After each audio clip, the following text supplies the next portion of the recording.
உங்கள் வீட்டில் உங்கள் குழந்தைங்க சக்கரவள்ளி கிழங்கு சாப்பிட மாட்டாங்களா? அப்போ நான் செய்கிற மாதிரி செஞ்சு கொடுத்து பாருங்கள், பசங்க கண்டிப்பாக சாப்பிடுவாங்க. சக்கரவள்ளி கிழங்கு நல்லா வேக வச்சு எடுத்துக்கோங்க. ஒரு மிக்ஸி ஜாரில் வந்துட்டு கோதுமை மாவு வந்துட்டு 1 கப் சேர்த்துக்குங்க.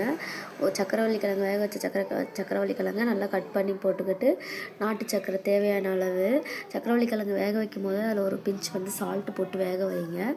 போட்டுக்கிட்டு மிக்சியில் போட்டு லைட்டாக தண்ணி ஊற்றிட்டு மிக்சியில் போட்டு நல்லா அடிச்சிங்கன்னா நல்லா பேஸ்ட் மாதிரி வந்துடும். அதை கட்டி இல்லாமல் கையில் எடுத்து நல்லா கரைச்சிட்டு திரும்பி மிக்சியில் போட்டு அடிச்சுக்கோங்க. அடிச்சிக்கிட்டிங்கன்னா நல்லா உங்களுக்கு வந்துட்டு தோசை ஊற்றுற பதத்துக்கு வந்துடும். அதை என்ன பண்ணுங்கள், தோசைக்கல்லில் வச்சுக்கிட்டு நல்லா கொஞ்சம் ரொம்ப மெலிசாக இல்லாமல் கொஞ்சம் மொத்தமாக லைட்டாக மொத்தமாக ஊற்றுனீங்கன்னா உங்களுக்கு வந்துட்டு நல்லா ரோஸ்ட் ஆகணும். ரோஸ்ட் ஆன பிறகு 2 சைடும் நல்லா திருப்பி போட்ட பிறகு எடுத்து குழந்தைங்களுக்கு சேவ் பண்ணி பாருங்கள். குழந்தைங்க ரொம்ப லைக் பண்ணி சாப்பிடுவாங்க. ஒன்ஸ் ட்ரை பண்ணால் அகைன்